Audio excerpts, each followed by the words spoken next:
hey, when you give the audience, something they want, they're gonna show up for it. If you make it, they will come.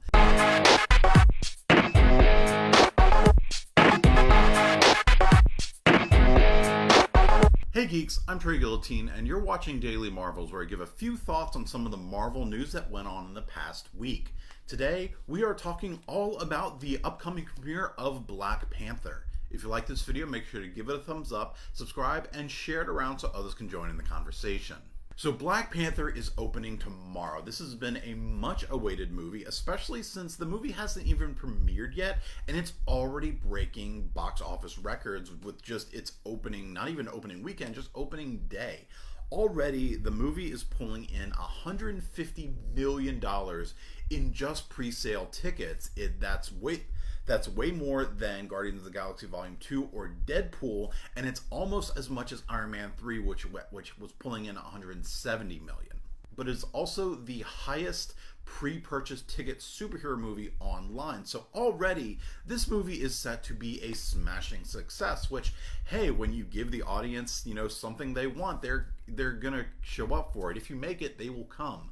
So I'm not at all surprised that this movie is already doing well. The premiere itself was very colorful. The cast and crew and other guests of the premiere, dressed very colorfully, as the dress code was quote-unquote African royalty. So they did away with just the really, boring, black ties, black tuxedo, black dresses, or shiny, or just very formal dresses that people see at every other premiere and fashion show. I guess I don't actually watch fashion show or really pay attention to the dresses and tuxedos and what people are wearing at premiere events. I don't really care. But this one was an exception. It was very colorful. They had a lot of traditional African styles, like just from the dresses to the tuxedos. I don't think I saw, from the images of the premiere that I saw, I don't think I saw one like just basic black tuxedo. They're all very colorful, all very African traditional. Donald Glover actually had one that it was like this orange suit and this kind of like tiger striped shirt. It looked gorgeous. Everything there, it was just so colorful, it was so vibrant, it was so gorgeous, and it was really cool.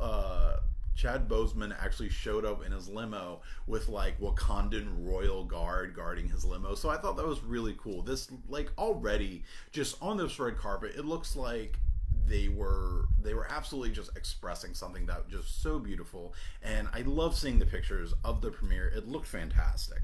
The movie itself is already getting a lot of praise from its initial viewings. Everyone's saying that it's one of the best Marvel movies to come out, that it's the James Bond of Marvel movies, that it's very political, it's very relevant, that he's globetrotting.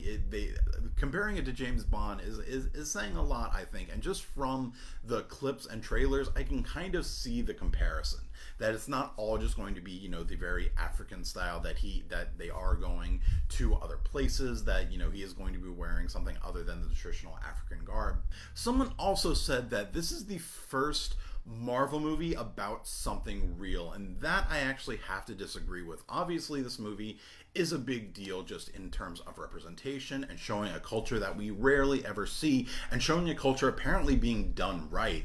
But the fact that it's saying that's the first thing about something real, obviously Black Panther is about something real, but Marvel movies, in my opinion, have never been about something not real. I mean, don't get me wrong, I'm not saying superheroes are real, but the issues that they face, like wealth inequality, or democracy turning to tyranny, or representation, or PTSD, all of a majority of the Marvel movies and TV shows, they deal with something very real. Even the season before the last season of Agents of S.H.I.E.L.D., not this season, the season before, dealt literally with current events, like taking the kind of idea of the democracy of America that is happening right now and showing it for what it is, that it's becoming this tyrannical thing, that it's becoming evil. It's becoming the government is becoming the bad guys, and they made sure that they showed that, and that there were no illusions that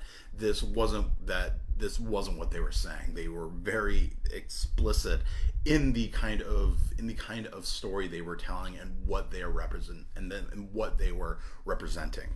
So to say that this is the first Marvel movie about something real, I really have to disagree with that. As there's been so many other Marvel movies, especially things like Winter Soldier or Luke Cage, or Jessica Jones, or even Iron Man 3, where it dealt with such with such real things that people go through, like PTSD, like tyranny, like a broken democracy, like representation. Marvel has almost always in their stories hit those real things, because just like Marvel says, they're telling stories about real people that happen to have superpowers, that these characters are very flawed and they have different things that they deal with, and they make sure to represent that both in their comics and in the movies and TV shows that they're showing. So I definitely have to agree with the statement that this is the first Marvel movie about something real.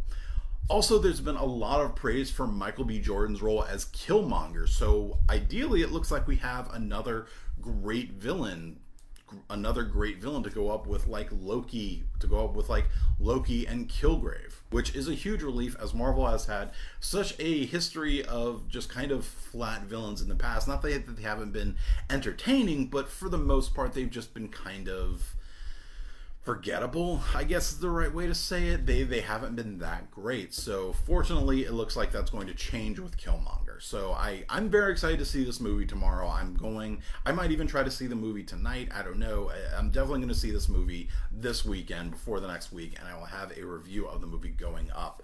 And the movie, and from the audience who've seen the movie, they say the movie's going to have 2 post-credit sequences, so make sure you stay in your seats after the movie ends for 2 credit sequences. Obviously, one of them is going to set up for Infinity War, as that's the next big giant movie that happens after Black Panther. But I'm wondering if the second one is going to be setting up something, or the first or second one, the other one that's not an Infinity War setup, is going to be more specific to Black Panther and a future Black Panther sequel, just based on its pre-opening weekend success. They would be stupid not to already be jumping on making this continuing this franchise.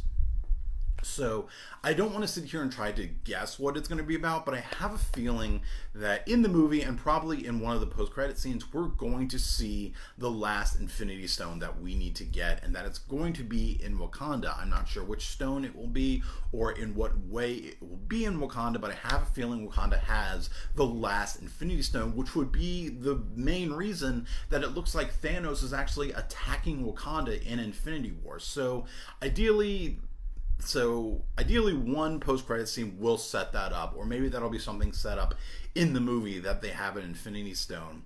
And then the other post-credit scene that's not an Infinity War, that's not, for Infinity War, will be a little more Black Panther centric. So hopefully we'll kind of have an idea of what we can look forward to in terms of Black Panther going forward. What did you think of these Daily Marvels, and are you excited to see Black Panther? Let me know in the comments, and follow me on all the internets. If you like this video, make sure to give it a thumbs up and share it around so others can join the conversation. If you want to see my reviews of Marvel movies and TV shows, check out TreyGuillotine.blogspot.com and subscribe to my channel to geek out some more. Thanks for watching, and have fun.